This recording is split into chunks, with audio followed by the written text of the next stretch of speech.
Matapos ang 27 taon, sa wakas pinangalanan na ang totoong may sala at totoong naganap sa pagkuha sa buhay ng rapper na si Tupac Shakur. Nang ika-29 ng Setyembre ng taong 2023, naglabas ng opisyal na pahayag ang kapulisan ng Las Vegas sa kung sino ang totoong may pagkakasala sa pamamaslang kay Tupac ng ika-7 ng Setyembre ng taong 1996. Opisyal na si Duane Davis o kilala bilang si Keffe D ang sinasabing kumalabit ng gatilyo. At ayon sa lumabas sa investigasyon, ito ang nangyari. Nabibilang si Tupac sa kumpanya ng mga rapper na tinatawag na ang Death Row Records. Ang kumpanya ay pagmamay-ari nitong si Marion Sean Ignite na siya namang kilalang malapit sa grupo naman na tinatawag na ang Mob Piru na siya namang isa sa pinakamalaking mga hindi magagandang grupo sa lansangan ng Amerika.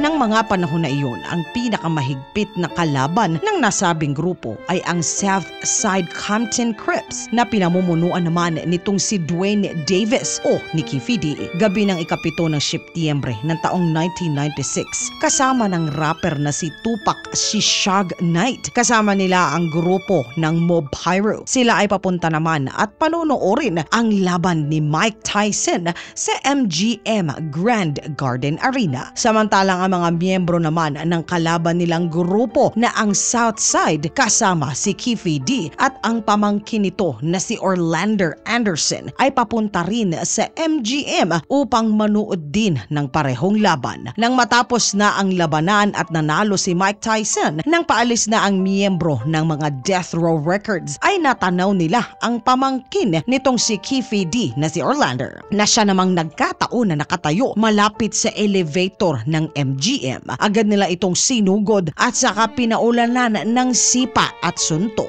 Nakuna naman ang buong pangyayari ng CCTV ng hotel. Nang makita ng mga gwardya ng hotel ang kaguluhan ay agad sila na sumakulolo upang awatin ang pambubugbog ng grupo nitong si Tupac Shakur sa nag-iisa na pamangkin ni Keffe D. Nang matapos ang gulo ay umalis na ang parehong grupo. Mga katinagalog ko, ang kaguluhang palang ito at pangyayaring ito ang totoong naging sanhi nagpangtambang kay Tupac na siya namang naging sanhi ng maaga nito na pagkasawi. Agad naman na kumalat sa grupo ng Crips ang mga naganap na pang-uupak sa pamangkin ng kanilang kinikilala na lider. Nang marinig naman ito ni Keffe D ay agad itong bumuo ng plano. Agad itong kinuha ang kanyang armas na dibala. Pagbabayaran nito si Shakur sa ginawa nito sa pamangkin niya. Agaran itong sumakay ng kanyang puting Cadillac. Kasama nito ay sila Terrence Brown, DeAndre Smith at ang pamangkin niya na si Orlando Anderson. Matapos na ipamahagi ang mga armas sa mga kasama nito sa sasakyan, nagtungo sila sa daanan sa Flamingo malapit sa Koval. Doon nila nakita ang minamanehong sasakyan ni Knight kasama itong si Tupac. Doon nila ito inabangan at tinambangan. 4 na tama ng bala ang natamo ni Tupac Shakur. Nang ika-13 ng Setyembre ng taong 1996, matapos ang 6 na araw na pakikipaglaban para sa kanyang buhay, idineklara na si Tupac Amaru Shakur ay opisyal na pumanaw na. Ito ay ang report na inilabas ng Homicide Section ng estado ng Las Vegas sa bansa ng Amerika. Maaalala na lumamig ng ilang dekada ang kaso ni Tupac Shakur hanggang sa ng taong 2018. Ilang mga saksi ang lumapit upang magbigay ng kanilang pahayag tungkol sa tunay na kaganapan na nagbunsod naman upang muling buksan ang kaso ni Tupac Shakur. Mas nagpatibay pa sa kasong ito ay ang paulit-ulit na mismong pag-aamin ni Duane Keffe Davis na may kinalaman siya sa tuwing mai-interview siya.